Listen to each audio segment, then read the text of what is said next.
क्योंकि ऐसे भी मैंने एक पत्रकार को देखा कि हम लोग यहाँ से वहाँ पहुंचे तो देखे कि वो भी पहुंचे हुए हैं। तो समझ में आया कि हम लोग जितना मेहनत करते हैं कि उससे कम आप सब लोगों ने भी नहीं मेहनत किया इस लोकतंत्र में। उसके लिए मैं आप सबको अपनी ओर से पहले तो बहुत बहुत बधाई, बहुत बहुत धन्यवाद और शुभकामना देता हूं। आज दो बातों को लेकर के हमने इस प्रेस को बुलाए हैं। एक तो विषय है कि आज चुनाव संपन्न हो गए, यानी झारखंड विधानसभा का चुनाव 2 चरणों में संपन्न हुआ, एक तो 13 और 20 नवंबर। उसके लिए प्रदेश के मतदाता भाइयों बहनों को प्रदेश भारतीय जनता पार्टी की ओर से मैं आभार प्रकट करता हूं और सबको अपनी ओर से बहुत बहुत बधाई और साधुवाद देता हूं कि बड़ी संख्या में मां बहनों ने इस लोकतंत्र की महापर्व में लोकतंत्र को मजबूत करने के लिए जो अपनी भूमिका जो होती है उसको बड़ी बखूबी लोगों ने निभाई है। उसके लिए भी सबको बहुत बहुत बधाई है, क्योंकि सब लोगों ने इस बार मां बहनें सब जगह मैंने देखा कि बड़ी लंबी लाइन कतारें लोग लगे हुए थे और बढ़ चढ़ करके लोगों ने भाग लिया, ताकि एक तो मजबूत सरकार झारखंड में बने और विकसित झारखंड बने, उसके लिए लोगों ने मतदान किया है।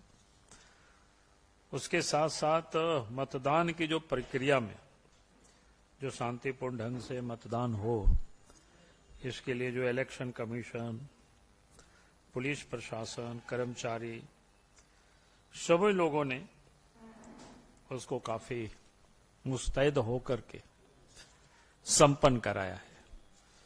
उसके लिए उन सबको बहुत बहुत बधाई है, बहुत बहुत धन्यवाद है हमारी ओर से। क्योंकि इस बीच में ही कई एक पर्व भी आ गया, दुर्गा पूजा, दीपावली, जो हम सब लोगों का बड़ा महत्वपूर्ण पर्व होता है, छठ भी है, और उस बीच में चुनाव का प्रचार, ये नहीं सब कुछ कह सकते हैं कि पर्व भी लोग मना रहा था और लोकतंत्र के पर्व भी लोग मना रहे थे धूमधाम से। और कोई भी काम में कोई पीछे नहीं रहते थे, सब लोगों ने बड़ी मनोयोग से काम किया है। उसमें से भारतीय जनता पार्टी की जो प्रत्याशी है या एनडीए के प्रत्याशी है, बढ़ चढ़ करके जिसको कहते हैं कि इस चुनाव में लोगों प्रचार में लोगों ने भाग लिया। और उसके साथ साथ वैसे तो नेताओं की लंबी फेहरिस्त है, हमारे यहां बाद में हम जरूर कहेंगे कि एक अच्छी राइटअप बना करके प्रदेश से या देश के भिन्न भिन्न हिस्सों से जो हमारे प्रदेश में भारतीय जनता पार्टी को मदद करने के लिए जो नेता और कार्यकर्ता आए थे, कौन कहां कितना समय लोगों ने दिया, मंत्री वगैरह काफी लोग आए हैं। तो हम पाठक जी को जरूर कहेंगे कि बाद में आप सब लोगों को एक सिनोप्सिस लिख करके दे और ये अच्छी ढंग से उसको अपने अपने समाचार में उसको जगह देंगे, ऐसा मैं मानता हूं। उनमें से 2-3 नाम मैं जरूर कहूंगा कि जो चुनाव सिर्फ यही नहीं हो रहा था, चुनाव महाराष्ट्र में भी था। झारखंड और महाराष्ट्र बड़ा प्रदेश है, लेकिन उसके बाद भी इस प्रदेश, एक छोटा प्रदेश जहां पर 81 विधानसभा है और 81 विधानसभा क्षेत्रों में देश के प्रधानमंत्री आदरणीय नरेंद्र मोदी जी का 6 बड़ी सभा हुई और एक रोड शो। तो ये आप समझ सकते हो कि एक छोटे से राज्य में देश के प्रधानमंत्री अगर इतनी समय दे रहे हैं तो राजनीतिक रूप से या लोकतंत्र को मजबूत करने के लिए या उसके प्रति जो झारखंड के लोगों के प्रति जो उनका प्यार, एक निष्ठा, ये वो दर्शाता है कि 6 विशाल सभा करना, एक रोड शो करना रांची में, तो ये अपने आप में एक बहुत बड़ी बात है, कोई सामान्य बातें नहीं है। चुनाव के कुछ दिन पहले भी वो आए थे, हजारीबाग आए, जमशेदपुर आए, मैं उसका इसमें कोई उल्लेख नहीं कर रहा चुनाव में। और उसके साथ साथ गृह मंत्री भी यहाँ कई एक रात रुके और 17 उन्होंने बड़ी बड़ी सभाएं की और एक रोड शो उन्होंने भी किया। और राष्ट्रीय अध्यक्ष वो भी 7 विशाल सभा की है और एक डॉक्टर्सों के साथ उनका संवाद रहा। वैसे लंबी फेरी शायद राजनाथ सिंह बाकी जैसे मैंने कहा कि सब लोग आए हैं, तो सब चीजें आप सबके सामने आएगी, बता देंगे बाद में, राइटअप ही दे देंगे बाद में, अभी तो नहीं। उसके अतिरिक्त जो उत्तर प्रदेश के मुख्यमंत्री है महंत आदित्यनाथ योगी जी है, मोहन यादव जी है, विष्णुदेव जी है, मोहन चरण मांझी है, भजन लाल शर्मा सहित कई प्रदेश के पूर्व मुख्यमंत्री, नेता प्रतिपक्ष या उप मुख्यमंत्री, ऐसे कई लोगों ने चुनाव में शिरकत की है। और उसके साथ साथ मैं 2 लोगों को जरूर आज मैं अपनी ओर से बधाई दूंगा, 2-3 लोगों को। एक तो इस चुनाव के दृष्टिकोण से केंद्र की ओर से प्रभारी भारत सरकार के कृषि मंत्री, पूर्व के मध्य प्रदेश के मंत्री श्री शिवराज सिंह चौहान जी। दूसरा असम के मुख्यमंत्री श्री हेमंत विश्व शर्मा जी और प्रदेश के प्रभारी डॉक्टर लक्ष्मीकांत वाजपेयी जी। जिन लोगों ने, मैं कह सकता हूं कि हमें ही पता नहीं चलता था कि कब दोनों आ जाते हैं किधर से, फिर वो लोग हमको ढूंढते थे, हम शायद कम ही ढूंढते थे इधर उधर। कहने का मतलब है कि पूरी तरह से जिसको कह सकते हैं कि भारत सरकार के मंत्री जिनके पास इतने सारे काम हो, दिन भर यहाँ रह करके फिर शाम में दिल्ली भी जाना, तो इस प्रकार के कामों में, और फिर असम के मुख्यमंत्री यानी असम, गुवाहाटी और झारखंड, जैसा उनको लगता था कि हमें कि भाई झारखंड को बिल्कुल रौंद डाला। आप सबने देखा होगा इन 2 व्यक्ति के जो दौरे, तो सत्ताधारी नेताओं की तो नींद ही उड़ गई थी। इन दोनों के खिलाफ में इलेक्शन कमीशन तक को लोगों ने शिकायत की है। तो आप ये समझ सकते हो कि दोनों ने कितना मेहनत किया, कितना परिश्रम किया है दिन रात। रात में भी शायद घंटा 2 घंटा ही दोनों सो पाए होंगे इस प्रकार से, यानी जिसको कह सकते हैं कि कठिन परिश्रम जो इन सब नेताओं ने जो किया है, सबको भी हमारी ओर से बहुत बहुत बधाई, और झारखंड प्रदेश के कार्यकर्ता की ओर से इन तमाम नेताओं को, उसके साथ साथ कई एक क्लस्टर में कई हमारे कई देश के अनेक राज्यों के भी या केंद्र के भी कई मंत्रीगण आए, और उन सबको भी हम बधाई देता हूं। और ये तो मैंने कहा कि एक पार्ट हुआ, प्रशासन को मैं निश्चित रूप से बधाई देता हूं, लेकिन एक चीज की बड़ा अफसोस हुआ कि जिस प्रदेश का मुख्यमंत्री जहां से चुनाव लड़ता हो, वहां पर जिस प्रकार से बार बार जो शिकायतें आई, वो लगा कि मुख्यमंत्री इतना डरे हुए, सहमे हुए। और इसके बाद भी मैं आपको बताता हूं कि बरहेट का जब रिजल्ट आएगा तो आप सब लोग भी क्या बोलते, आश्चर्यचकित होंगे, दांतों तले उंगली दबा देंगे।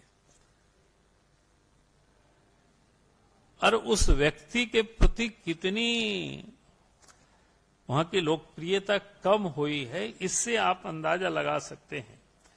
उनके जो पहले प्रभारी रहे, जेल में बंद रहे, जिसके ऊपर हजारों करोड़ रुपया की गड़बड़ी का मामला है, वहां पर इलीगल खनन करवाए हैं, और वैसे व्यक्ति वहां घूम घूम करके चुनाव के दिन भी पैसे बांट रहे हैं, लोगों को धमका रहे हैं, AK-47 वाले राइफलधारी क्या बोलते हैं गार्ड को लेकर के घूम रहे हैं, जबकि चुनाव के दिन क्षेत्र से बाहर के व्यक्ति वहां वो घूम नहीं सकते हैं। ये पूरी तरह से निषेध है, हम सबको पता है। उसमें भी खास करके जो VIP होता है, जिनके पास ये सिक्योरिटी उपलब्ध रहता है, यानी डराने का काम करना, फिर पैसा बांटना, वहां से बार बार शिकायत आते रहा। और यहाँ उसके बारे में हमारे वकील साहब ने भी शिकायत यहां से इलेक्शन कमीशन को करते रहा। और उसके साथ साथ 2 बड़ा आश्चर्यजनक लगा कि भाई एक तो इन्होंने एक लोगों का नाम को इन्होंने डिलीट करवाया, और उसमें से वो सारे नाम हिंदू नाम है। और जब काफी लोगों ने प्रतिवाद किया तो एक परफॉर्मा लोगों को दिया कि इसमें भरो, आप वोटिंग कर सकते हो। यहां भी उसका कंप्लेन हुआ। यानी आप समझ सकते हो कि लोगों के नाम को हटा देना, मतदाता सूची से डिलीट कर देना, मोहर लगवा देना, यानी कितना व्यक्ति डरे हुए हैं, ये आप इससे अंदाज लगा सकते हैं। और भी उस क्षेत्र में जहां से मुख्यमंत्री खुद चुनाव लड़ रहा है, वहां की ये हाल है, तो आप सोच सकते हो। वहां तो निष्पक्ष चुनाव होना चाहिए था कि बिना कोई, बल्कि सबसे अधिक साफ सुथरा चुनाव वहां होना चाहिए था, किसी प्रकार की कोई शिकायतें नहीं होनी चाहिए थी। जब मुख्यमंत्री ने इतना काम किया है, जो बार बार सब जगह पूरे प्रदेश में बखान कर रहे थे, तो बरहेट में भी निश्चित रूप से बहुत काम किए होंगे। उनको तो वहां दौरा भी नहीं करना चाहिए था। लेकिन दौरा की बात तो छोड़ दीजिए, वहां तो उनके गुर्गे क्या बोलते हैं कि सब राइफल लेके घूम रहा है, पैसा बांट रहा है, लोगों का नाम को डिलीट कर रहा है। और यहां तक आश्चर्य होता है, पंकज मिश्रा ने अपना 2 जगहों पर नाम, एक जगह तो बाप बदल करके रखा है, पता नहीं, जांच का विषय हमारे लोगों ने इलेक्शन कमीशन को दिया है।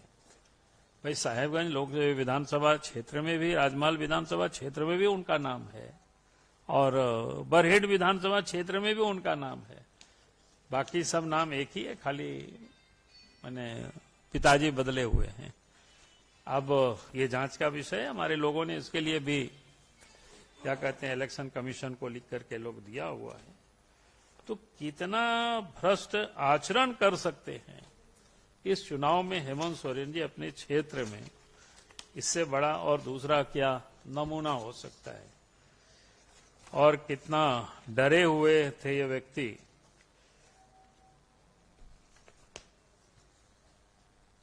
कि आप सबने देखा होगा कि आज इलेक्शन कमीशन को लिखित में दिया, हमारा किसी समय का जो बयान, उसको आज प्रचारित करना चुनाव के दिन में।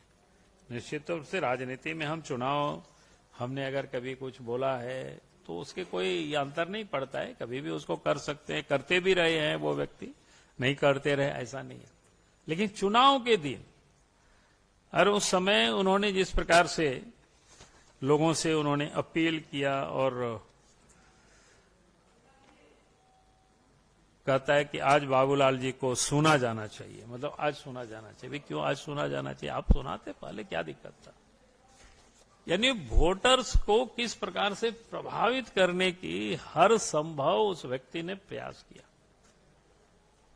इससे बिल्कुल स्पष्ट हो गया है कि 13 और 20 तारीख के चुनाव का जो परिणाम है, जो भी आज तक हम सब लोगों ने प्राप्त सूचनाएं जो एकत्र कर रहे हैं और किए हैं, तो हम कह सकते हैं अब हेमंत सोरेन की सरकार जा रही है और भारतीय जनता पार्टी और एनडीए गठबंधन की सरकार आ रही है। बहुत बहुत धन्यवाद।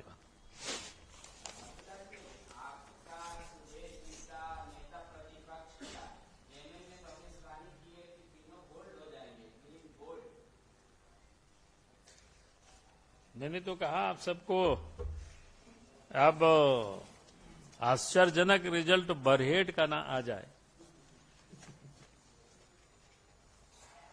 तो कोई आश्चर्य नहीं है।